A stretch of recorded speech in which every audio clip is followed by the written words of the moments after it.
Dubaydagi yurtdoshlarimiz tomonidan qilingan katta janjal, pichoqbozlik.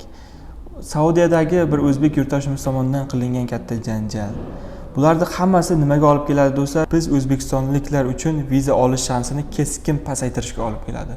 Ko'p davlatlar vizasini bermaydi, vizasini bersa ham qiynab, ko'p talablar qo'yib, yuqori talablar qo'yib vizasini beradi.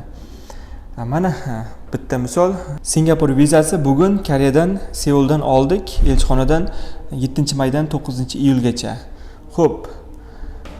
Do'stlar, bu Singapur vizasi ham oldin ancha oson edi. Onlayn olsa bo'lardi bemalol. Hozirgi vaqtda onlayn ham bermay qo'ydi. Elchixonadan borib, hujjatlar topshirib oldik. Ya'ni elchixonaga sayohat qiluvchining o'zi borish kerak. Oldin bemalol onlayn olsa bo'lardi. Hozir endi vaqtinchalik to'xtatib qo'ygan Singapur ham, Saudiya ham o'zbekistonliklarga to'xtatib qo'ydi vaqtinchalik elektron vizasini. Endi qachon ochilishi noma'lum, aniq sanasi yo'q.